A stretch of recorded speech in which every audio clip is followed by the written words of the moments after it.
حي على الصلاة حي على الفلاح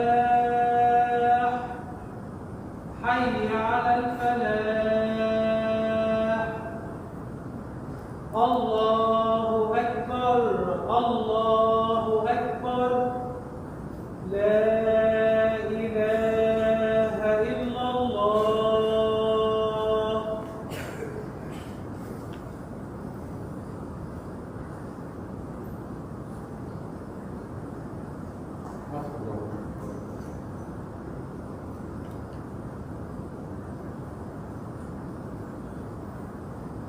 إن الحمد لله نحمده ونستعينه ونستغفره ونستهديه ونعوذ بالله من شرور أنفسنا ومن سيئات أعمالنا من يهده الله فلا مضل له ومن يضلل فلا هادي له وأشهد أن لا إله إلا الله وحده لا شريك له وأشهد أن محمدا عبده ورسوله صلوات الله وسلامه عليه وعلى آله الطيبين الطاهرين وعلى أزواجه أمهات المؤمنين وعلى الصحابة أجمعين والتابعين وتابعيهم بإحسان إلى يوم الدين وعنا معهم بفضلك ومنك وكرمك يا أكرم الأكرمين.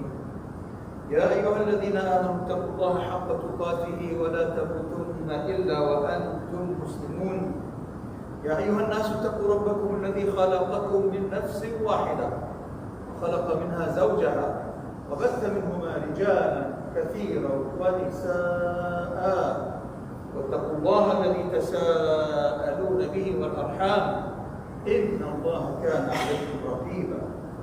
يا أيها الذين آمنوا اتقوا الله وقولوا قولا سديدا يصلح لكم أعمالكم ويغفر لكم ذنوبكم ومن يطع الله ورسوله فقد فاز فوزا عظيما. أما بعد فإن أصدق الحديث كتاب الله وخير الهدي هدي محمد صلى الله عليه وسلم وشر الأمور محدثاتها وكل محدثة بدعة وكل بدعة ضلالة وكل ضلالة في النار. Indeed, all praise and thanks are due to Allah, whom we praise, seeking for His assistance, His forgiveness, and His guidance. We seek refuge with Allah from the evil of ourselves and from our bad deeds. Whomsoever Allah guides, nothing can misguide. And whomsoever Allah misguides, nothing can guide. I bear witness and testify that there is no God but Allah. And I bear witness and testify that Muhammad is Allah's slave and messenger. Sallallahu Alaihi Wasallam.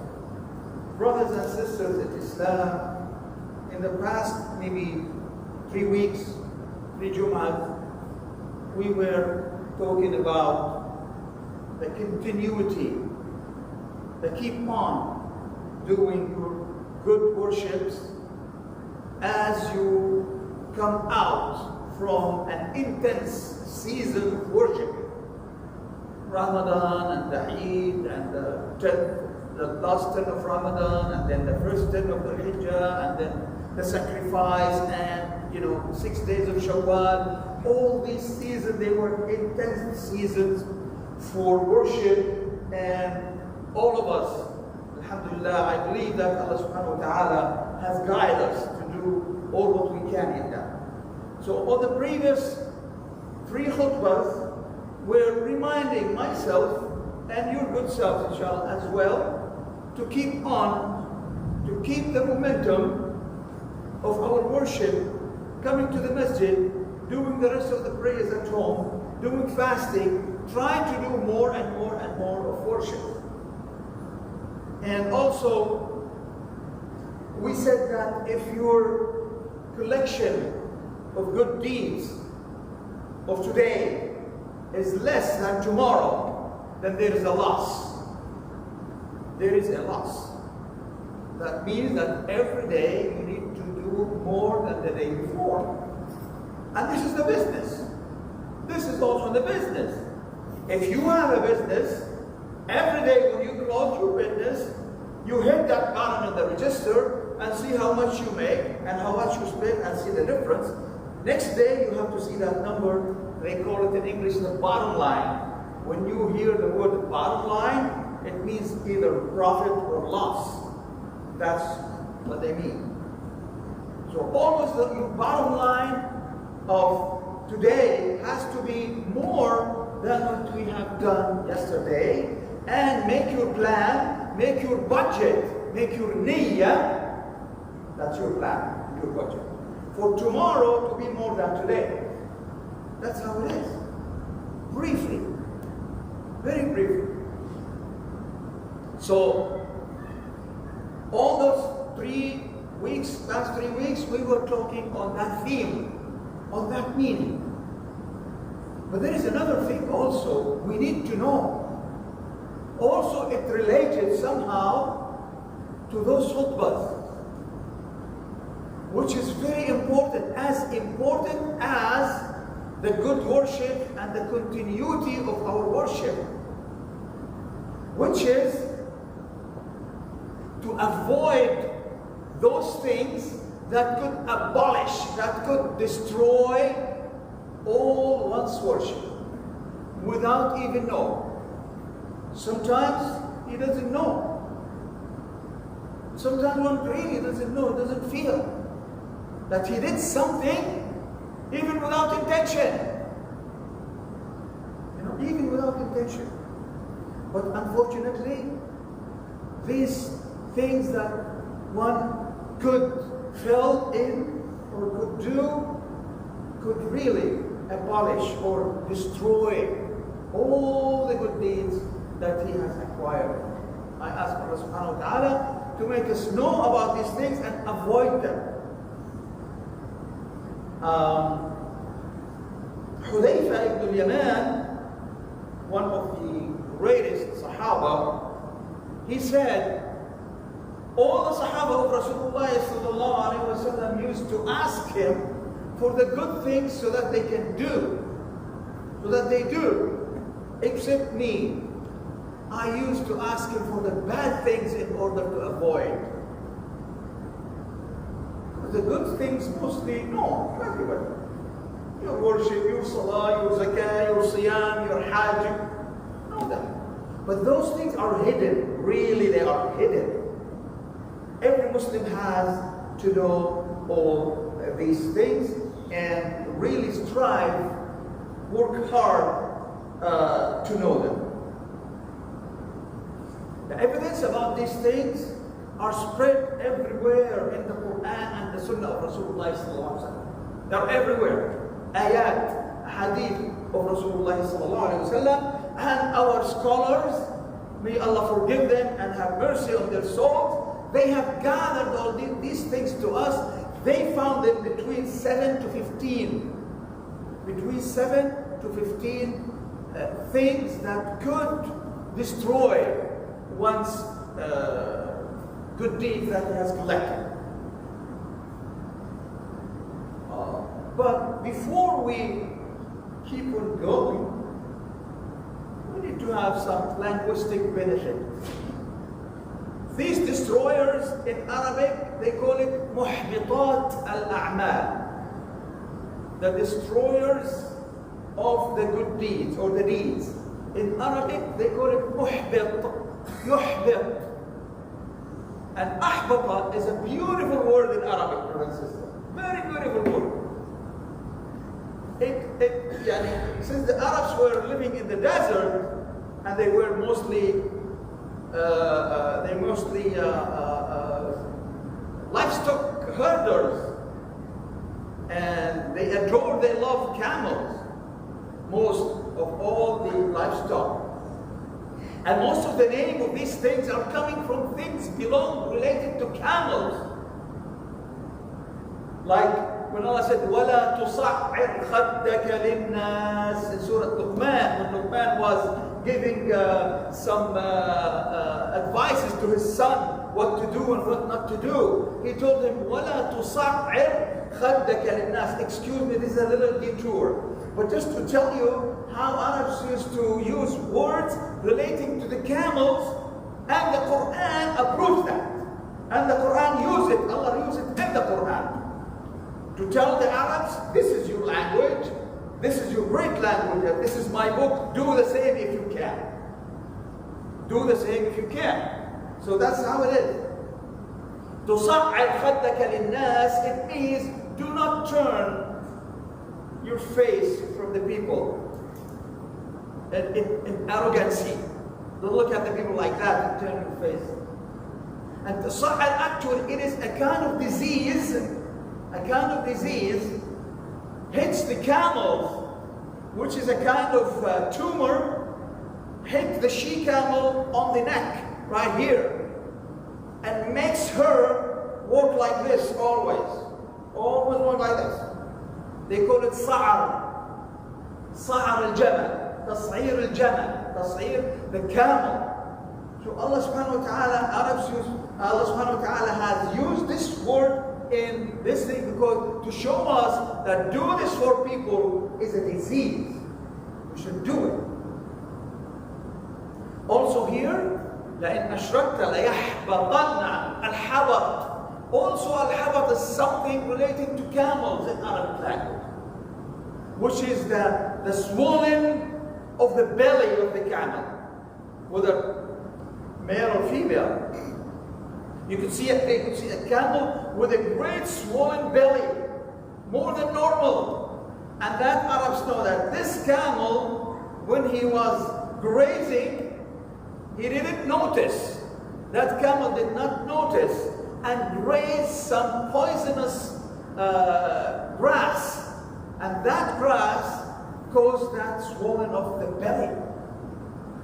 So the camel thinks that he is doing benefit for himself. The camel thinks it is doing good for himself. He's eating, grazing, he's so happy. And without notice, there was a grass in between all these grasses, which is poisonous. He ate it by mistake, and then he had that thing. So yahbat means someone is doing great deeds, good deeds, nice works, charities, salah, siyam, hajj, everything. But among all of these, he did something, whether notice or not notice, all what we have done is gone. Habit. I ask Allah subhanahu wa ta'ala to make us away from this, inshallah, all of us. The highest level of those things that we have to avoid, those things that destroy the good acts, the good deeds, the good worships for Allah subhanahu wa ta'ala, the highest is made to associate with Allah. A shirk. I didn't say a shirk billah, I said just a shirk. In Islamic culture, when you say shirk, it is known to associate. In English, it's to associate. But the English people, they want to associate what with what. But in Islamic culture, Islamic knowledge, when we say shirk, immediately we know that to associate something with Allah subhanahu wa ta'ala. Immediately. When you say the word shirk, that's it. We know what it is. Shirk.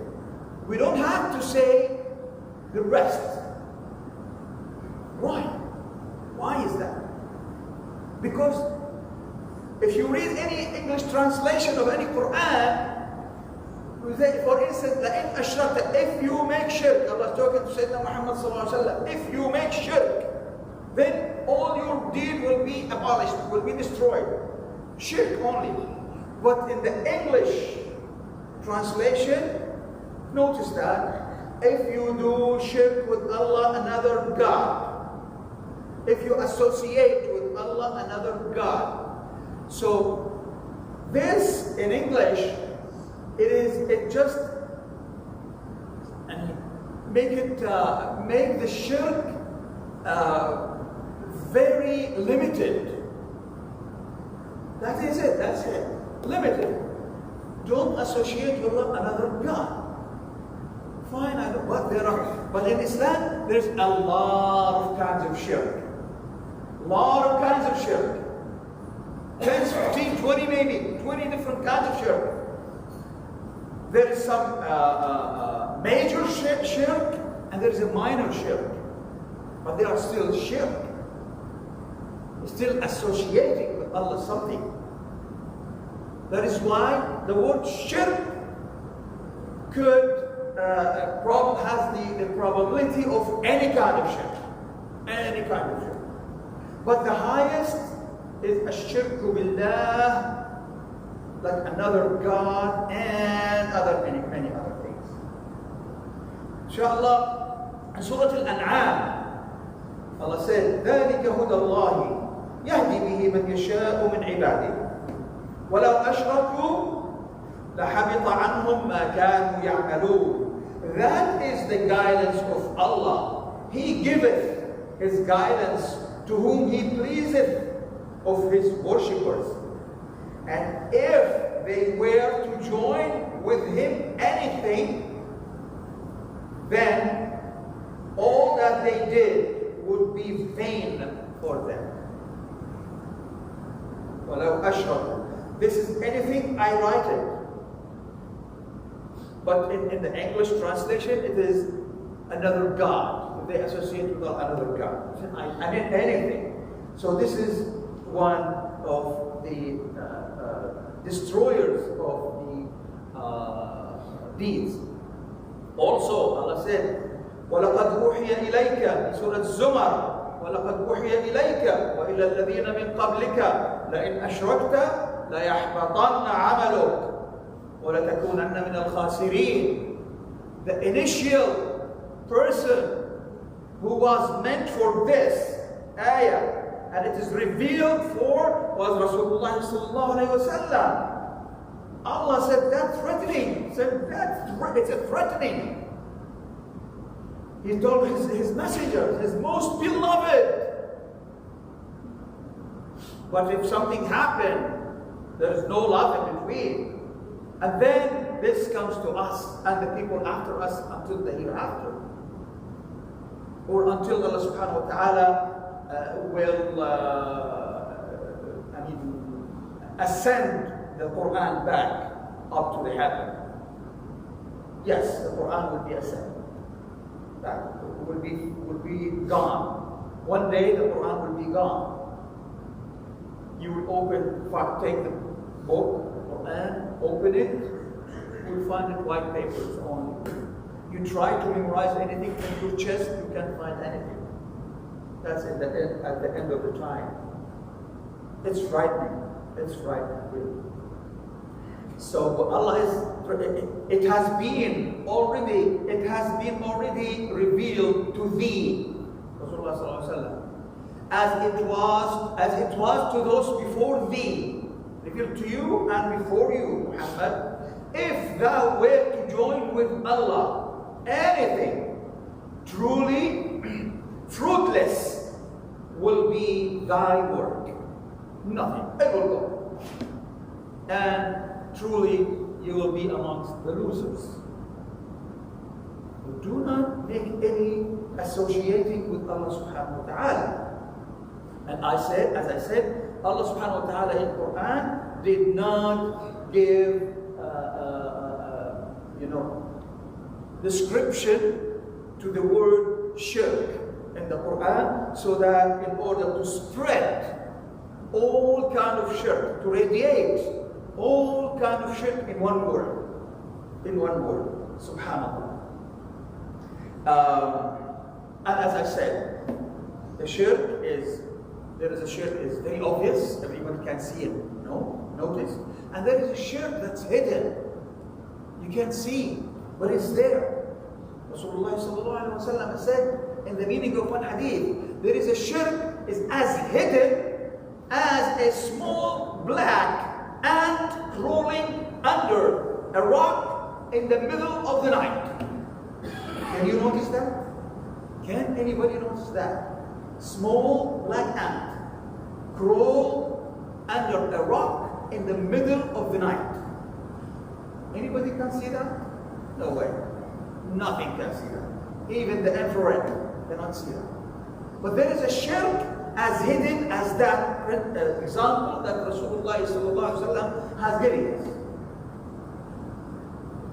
So we need to be very alert, very aware of that. For instance,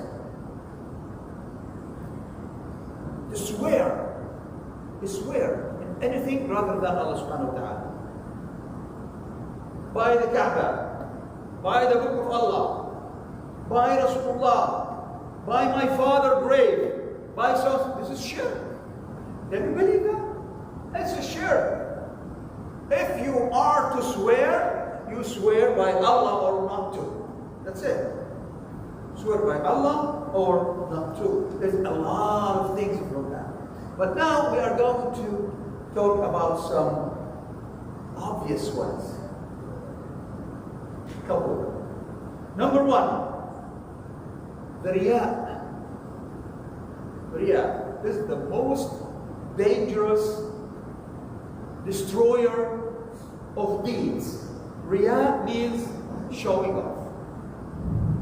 Okay, see me? I go to the masjid 5 times a day. I do siyam, I do something. But the niyyah, the heart, is not so sincere to Allah subhanahu wa ta'ala. Everybody knows, everybody see him. Everybody see the person and everybody say, MashaAllah, he's mu'min. MashaAllah, he gives charity, thousands every month. MashaAllah, he went to Hajj 10 times. MashaAllah, MashaAllah. But his heart is not sincere to Allah subhanahu wa ta'ala. He was doing this to hear those words. MashaAllah, he's good. MashaAllah, he's so and so. He's generous. And he heard them. Once he heard those words, means he took his reward against what he was doing. And in the day of judgment, he's going to be judged for the rest. Very dangerous, very dangerous. Also, some people, they know they do good things, like the camel we talked about. They do good things, and he thinks that he's doing good things. And this is especially for those who have another faith or another belief than the Islam. Yeah, this is especially for those. Like, for instance, the leaders of any other religion. Leaders of any other religion. They teach their people. They stood in front of their people like what I'm standing here. And they give good talking, good lecture. And he has a lot of followers. You know? So these people, they think that they are doing something good. And Allah has stated this in the Quran clearly. The picture is clear in the Quran. This picture is very clear in the Quran. And we all read it today. I'm sure all of us has read it today. All of us. I mean, when I say all of us, I mean the people who used to read Surah Al-Kahf every Jum'ah. People who used to read the Kahf chapter, the Cave chapter, every Friday must have passed this. Allah said in verse number 105 in the Cave chapter, قُلْ هَلْ نُنَبِّئُكُمْ بِالْأَخْسَرِينَ أَعْمَالًا. Allah said, say, oh Muhammad, say, do you want me to tell you who is the most losers of their works or deeds? Do you want me to tell you? Then the answer of Allah came down. الَّذِينَ ضَلَّ سَعْيُهُمْ فِي الْحَيَاةِ الدُّنْيَا وَهُمْ يَحْسَبُونَ أَنَّهُمْ يُحْسِنُونَ صُنْعًا. Those whom all their deeds were in vain in this dunya, and what they call in English, they added insult to the injury. They thought that they are good doers. All their deeds have abolished, and they were thinking that they were doing good things. وهم يحسبون أنهم يحسنون صنعا. أولئك who are they? الذين كفروا بآيات ربهم ولقائه, whom they did not believe in the signs of their Lord and they meet with Him. These are another thing. So, although these are for kafirs, and we are talking about things that for Muslims, if they do, we talk about riyah, showing off, could lead to this status. Showing off could send someone to be one of those. How severe is that? The riyah. Riyah, showing off, is something so dangerous. We need to have our sincere hearts to Allah subhanahu wa ta'ala, and we all know, most of us know that hadith from Rasulullah sallallahu alayhi wa sallam. We must have heard it, I'm sure. The first three in the Day of Judgment, the first three that Allah is going to throw in the hellfire. From Muslim, of course. From Muslim. Being a Muslim doesn't mean that Muslim has to go directly to paradise. Because this is not justice. Not justice. Everybody has to be accounted for what he did out of what Allah subhanahu wa ta'ala has commanded. Allah commanded this, okay, come on. What did you do? How many of those commands you made? This, okay, let's weigh them.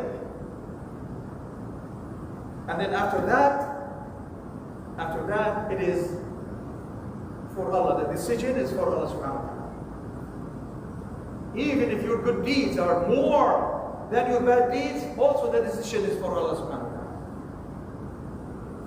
That is why we should do all what we can and rely on the mercy of Allah subhanahu wa ta'ala. Don't you ever rely on your own deed or your worship. And I'm warning myself first. Don't anybody ever rly on what he's doing in terms of worshiping. Don't rely. You do it as Allah subhanahu wa ta'ala said, and then ask Allah subhanahu wa ta'ala to accept, and ask Allah subhanahu wa ta'ala to let you enter in His mercy and His forgiveness. That's how it is. That's how it is. This is our religion. This is our religion. And that hadith is, Rasulullah sallallahu alayhi wa sallam said, أول من تسعر فيهم النار. The first whom the hellfire is going to be burned in them. Three categories. Number one, listen to that. قارئ بالقرآن. Quran reciter. What? Yes. Shaheed fi sabilillah.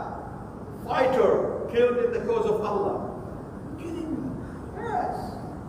A man with millions of charity. How could that be? Yes. Those will be brought forward. Allah subhanahu wa ta'ala will ask the first one, what did you do in your life? He said, oh my Lord, I read your Quran. In the 10 ways of reading, of the 10 ways, I have memorized the Quran. I have teach people how to read Quran. I have, all my life was Quran. And I was looking for that to please you. Allah will tell him, you are a liar. You lie. You were doing that in order for people to say, wow, what a reader he is. And they have said. They have said. It means that you took your reward down there. Go to hellfire. Say, Shaheed, fi sabilillah. Oh Lord, our Lord asked him, then I fight in your cause. I fight in your cause to make your words are the highest. And I was killed in your cause. Allah will tell him, you're a liar. You fought in order to say, he's a brave man. And they already said, so you took your reward already. That was your reward. Because Allah knows the hearts. Brothers, Allah knows the heart. Everybody look at him, he said, he's good, mashallah. He's shaheed, he's going to Jannah. He's Quran reciter, Quran memorizer, he's going to Jannah. But they don't know what's in the heart. That's the riyah. That's how tiny things that we are. We should be aware of it. We should always have a great, sincere intention to Allah subhanahu wa ta'ala. And the third one, what do you do in your money that we gave you? Oh my Lord, I do charity every week and every day, millions. I paid millions in charities. I built hospitals, orphanages, mosques, everything. And that was all because of you, my Lord. Allah will tell them, you're a liar. You made that, so people say he is very generous. And it was said. People said. They flattered you, and you felt happy. And then that's it, you have taken your reward.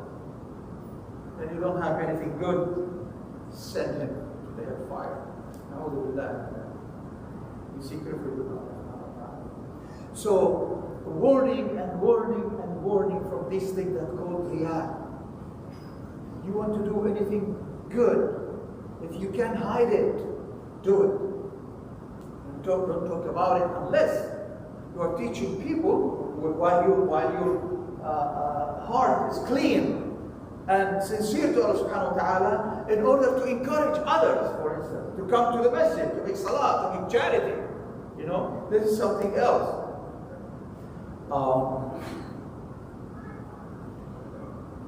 Right. Number two, that was riyah, showing off. Number two, al-ujb. Al-ujb means, in English I found a word called self-complacent. Is there any self-complacent in English? What's that? He likes himself. Someone who likes himself. I'm good. I'm better than anybody. I do this, I do that. Nobody does like me. It's different. It is different. Somebody who loves himself. It's me and mine, myself. I, me, and myself. I'm the best of all people. This is a very destructive tool. This is a very destructive. If you feel that you are distinguished or better than others, then the end of this person, if he did not make repent to Allah subhanahu wa ta'ala, then the end of him is going to be painful. Painful. I ask Allah subhanahu wa ta'ala to make us all very much away of these things. I'm trying to summarize because of the time, but also I have to make the khutbah a little bit longer so that we pass the time of the adhan. Because we start before the adhan. That is why. If you feel that it's a little bit long, because I really need to pass the time of the adhan to make everything later. Al-ujb. The Muslims do it on the time of Rasulullah sallallahu alaihi wasallam. The Sahaba, some of the Sahaba, they fell in this trap. And immediately Allah punished them. And that trap and that incident was documented in the Quran. Yes, it was documented in the Quran in chapter number 9, verse number 29. Chapter number 9 called Surah Tawbah, the repentant, and it is about the battle of Hunayn. The battle of Hunayn is the only battle that the number of Muslims were vast, were big, great number. So the Muslims then said, today we have a great number, we're not going to be defeated. We are 30,000. No one is going to defeat us now. Immediately they were defeated. Can you see that? Can you see how dangerous is this? To feel that you are distinguished than others, although those are Muslims and the others are kafir. But Allah subhanahu wa ta'ala wants to teach us a lesson from the real life. Allah said, لَقَدْ نَصَرَكُمُ اللَّهُ فِي مَوَاطِنَ كَثِيرًا.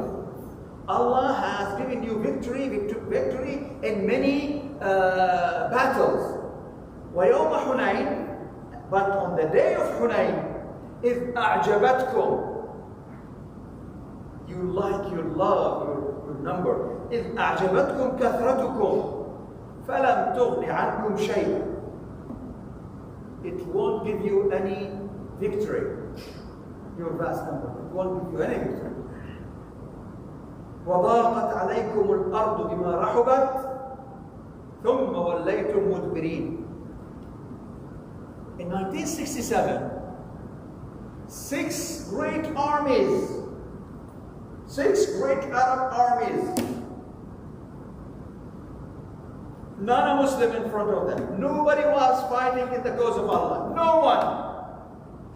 They were defeated in 5 days. All of them. God knows how many was. In 5 days or 6 days, defeated. And they ran like sheep.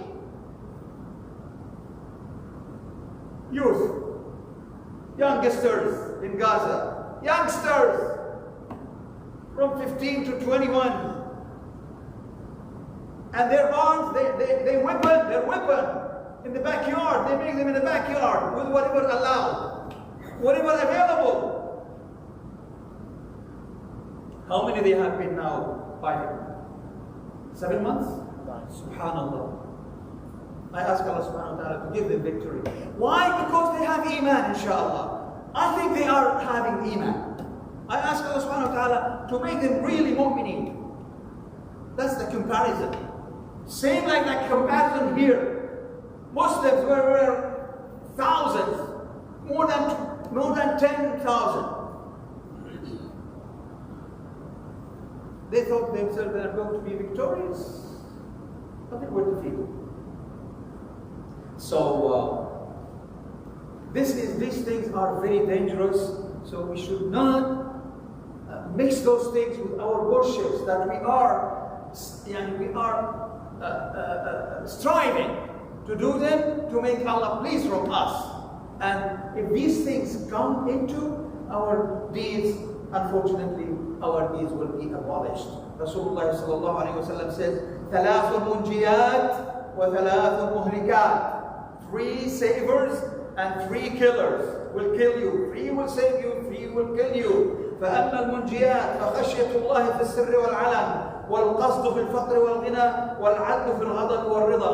The 3 good things, the 3 that let you away from hellfire, munjiyat, to save you in the day of judgment, are Allah's fear, to fear Allah subhanahu wa ta'ala. Fear Allah subhanahu wa ta'ala in secret and in public. Whether you are alone in your room, with your cell phone, or in public. Fear Allah. Don't do anything that make Allah angry with you. Al-qasdu fi al-faqr wal-ghina. To be moderate. Live moderate life, whether you are poor or rich. وَالْعَدْلُ فِي الْغَضَبِ وَالرِّضَى. Be just, whether you are angry or whether you are in a state of normal. You have to be justice with if you are in a state of satisfaction or if you are in a state of angry. أما المهلكات, the 3 things that would send you to hellfire, will kill you. فشح مطاع, stinginess. Hold your hand like this. You don't pay anything, charity for Allah subhanahu wa ta'ala. Let's go. هوى متبع, follow your lusts. One follow his lust, whatever it is. All pleasures. Seek happiness. To seek happiness in an even bad way. هوى المتبع وإعجاب المرء بنفسه, and to feel proud of yourself. وهي أشدهن, Rasulullah said, and this one is the most severe one. I ask Allah subhanahu wa ta'ala to make the 3 good ones in us, and to make us avoid the 3 bad ones. أقول قولي هذا وأستغفر الله العظيم لي ولكم.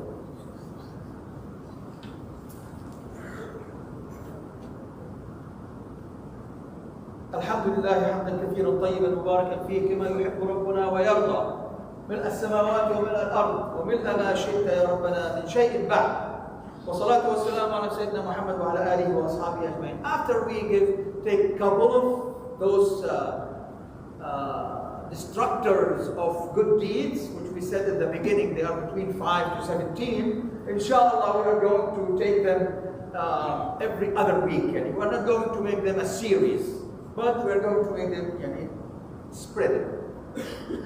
But we have to take a couple of pictures from the Sahaba and from the wives of Rasulullah ﷺ, and from even Tabi'een, pictures that how they were downsized their great deeds. They were even downsized, humiliate themselves for Allah subhanahu wa ta'ala. They go very humble in front of Allah subhanahu wa ta'ala.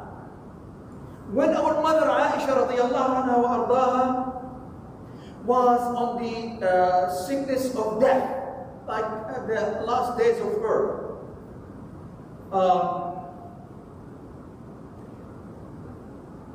Al-Abbas, her brother Abdul Rahman was with her. Abdullah ibn Abbas was asking Abdul Rahman for permission from her to let her come in to see her and talk to her before she dies. And she told her son, her brother, Abdullah, no, I don't want to see anyone, let him go. He insisted. So we came in. Ibn Abbas came in, and he started talking to her in a way to make her a little bit happy. Remind her about who she is. Remind her about who she is. You are the most beloved wife to Rasulullah ﷺ. You are the mother of the mu'mineen. A surah from Quran came down for you. Surah An-Nur came from Jibreel, came down with Surah An-Nur to clear you from that bad thing that people accused you with. You know? And you did this, you did that, you did this. You are the most knowledgeable of fiqh. All the Sahaba are taking from you everything that they want. You know? And there is nothing remain between you and meet with Rasulullah sallallahu alaihi wasallam and go to Jannah. Nothing remain except your soul will leave your body. Just when your soul leave your body, you will be there. You will be with Rasulullah sallallahu alaihi wasallam. Why you are like this? I see you gloomy and sad. Why? She said, Ya ibn Abbas, ilayka anni. فيا ليتني كنت نسيا منسيا. Imagine, get away from me. I wish that I wasn't even born. I wish that nobody knows who I am. إليك عني يا ابن عباس والله أني أتمنى أنني كنت نسيا منسيا. And she is what she is. And some people nowadays do a couple of rak'ahs, that's it. He has the key of the paradise in his pocket. You know, I did everything. No, always downsize your good deeds. Be humble. Also, Ismail ibn Yahya al-Misri, his name is known in the books of Muslim in the name Al-Muzani. He came on to Imam Shafi'i, and we know who is Imam Shafi'i, rahimahullah. And he was a student. Muzani was a student of Imam Shafi'i. Imam Shafi'i, he went to visit him in his death sickness. When we say death sickness, in Arabic we say maradul maut, yani last last moment. He has the he's that's it, he's going to die. Nothing will happen except that. So he asked him, how do you feel? How do you feel, Ya Aba Abdullah? He said, I read it in Arabic. أصبحت من الدنيا راحلة وللإخوان مفارقة. Listen to this. ولسوء عملي لاقية. Here's the Shafi.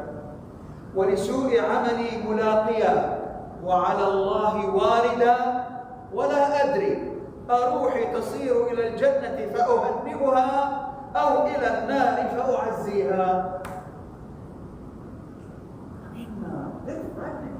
Very frightening, those people who knows who is really Allah subhanahu wa ta'ala, who knows Allah in the best way, and who fears Allah the most. He said, how do you feel? He said, I feel that I'm going to leave this dunya soon. I'm leaving this dunya soon. And I'm going to be separated from my brothers and family and loved ones. And I'm going to meet with my bad deeds. وَلِسُوءِ عَمَلِي مُلَاقِيَةً. I'm going to meet with my bad deeds. وَعَلَى اللَّهِ وَارِدًا. I'm going to enter to Allah subhanahu wa ta'ala's place. I'm going to meet with Allah subhanahu wa ta'ala. وَعَلَى اللَّهِ وَارِدًا. And I do not know. My soul is going to be in the paradise. So I give her glad tidings. I congratulate my soul. I don't know whether it's going there. So I can congratulate my soul. Or it's going to be in the hellfire. So I pay my condolences to it. That's how the Muslim should be. Brothers, I'm not trying to put fear in your hearts, although it has to be there. It has to be there from Allah subhanahu wa ta'ala, because fear is, if I may say, it is a vehicle, driver to your good deed in the best way that you ever possibly can. According to your ability. That's what Allah subhanahu wa ta'ala make you do, that's it, Allah will accept that.